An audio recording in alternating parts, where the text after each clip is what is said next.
Cube Radio. Salut, c'est Charles Dran avec l'équipe dans 5 minutes. On s'intéresse aux sciences, à l'histoire et à l'actualité. Aujourd'hui, on parle de climat et de politique. À Sharm el-Sheikh, en Égypte, les représentants de 197 gouvernements sont invités à présenter leurs plans, leurs engagements pour contrer le réchauffement planétaire ces temps-ci. C'est la COP27, la 27e édition de la conférence des parties, la conférence des États signataires de la Convention de l'ONU sur les changements climatiques, la 27e édition. On en entend parler chaque année. Mais plus le temps passe, moins on dirait que les choses avancent. Est-ce que c'est le cas? Prenons un peu de recul et retournons aux origines de ces rencontres internationales qui font toujours beaucoup de bruit, mais qui n'ont pas l'air d'inverser les tendances climatiques tant que ça. Voici Cybèle Olivier. C'est bien avant la toute première COP, à Berlin, en 1995, que des discussions et des inquiétudes ont commencé à circuler sur l'environnement. On pourrait remonter aussi loin qu'au 15e siècle. Christophe Colomb lui-même a rapporté qu'en modifiant son environnement, l'homme pouvait modifier le climat. Mais bien entendu, on n'a pas besoin d'aller aussi loin en arrière, parce que la période où l'humanité va vraiment commencer à se questionner sur ses impacts, c'est au début des années 50. On ne va pas assister à des rencontres aussi importantes que la COP, mais des rapports et des articles vont bouleverser nos connaissances. We're facing a CO2 crisis, not just a problem. On va entendre parler du concept du réchauffement climatique, inventé par le climatologue Wallace Broecker en 1975, et de la découverte du trou dans la couche d'ozone en 1987. L'effervescence scientifique de ce moment-là va mener à la création du groupe d'experts intergouvernemental sur l'évolution du climat, le GIEC, en 1988. C'est la première vraie rencontre sur papier, qui va attirer l'attention et inquiéter. Il faut agir. Les négociations internationales vont alors commencer. The world is our garden, and together we must cultivate it. 1992 marque l'histoire. C'est le sommet de la Terre de Rio. We come to Rio prepared to continue America's unparalleled efforts to preserve species and habitat. 170 pays sont réunis et construisent la Convention cadre des Nations unies sur les changements climatiques. Elle garantit que tous prendront des engagements politiques pour réduire leurs émissions de CO2. And let me be clear, our efforts to protect biodiversity itself will exceed the requirements of the treaty. On peut la résumer en 3 mots: prévention, responsabilité et développement. Et on conclut quoi de cette première mondiale quelques temps plus tard? Ben que le sommet de Rio de 92 n'a pas servi à grand-chose.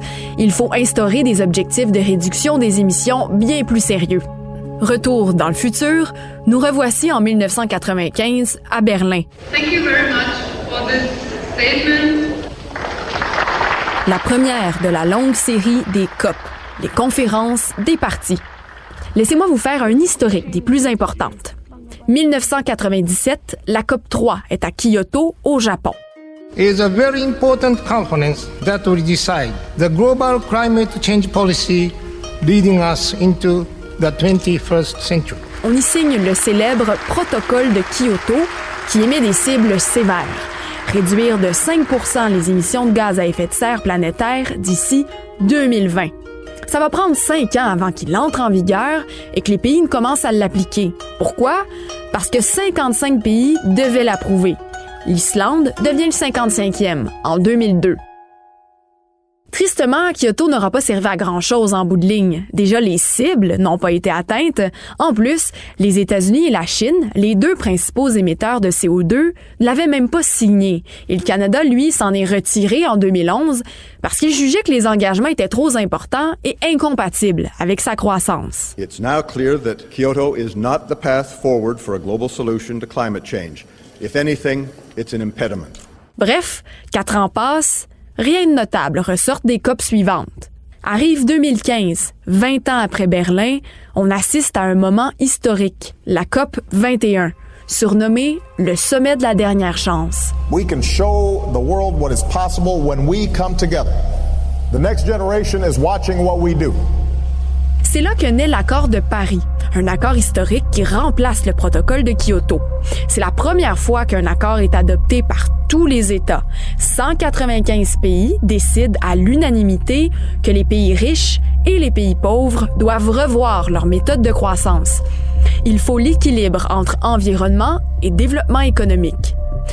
Son but est clair, il faut contenir le réchauffement climatique en dessous de 1,5 degrés Celsius d'augmentation et ramener à zéro les émissions de gaz à effet de serre d'ici 2100.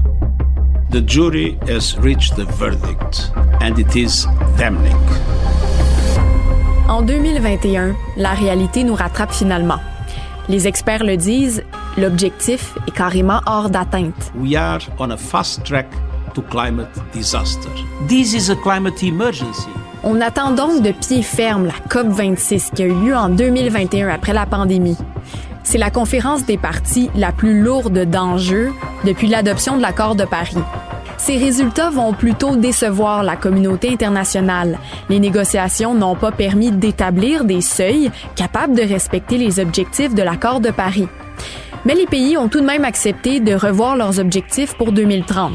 Ils ont signé le pacte de Glasgow pour le climat. Ils s'engagent à soumettre des rapports 2 fois par année sur leurs émissions de gaz à effet de serre. Nous revoilà finalement à notre point de départ en 2022 pour la COP27. Et les attentes sont mitigées. Parce que malgré les engagements des gouvernements, les prévisions climatiques restent alarmantes. Même si tous les pays tenaient leurs promesses, ce qui n'est encore jamais arrivé, le monde serait sur une trajectoire de réchauffement de 2,4 degrés Celsius d'ici la fin du siècle. Finalement, le modèle de la COP lui-même est de plus en plus remis en question. Et on se demande si un jour, on verra une COP, un rassemblement, qui transformera réellement notre espoir avant l'an 2100. Transformer l'espoir, oui, mais surtout transformer demain. C'est pas facile de changer le monde à coup de conférences et de consensus, hein? Le temps file. Merci, Cybèle Olivier. C'était en 5 minutes.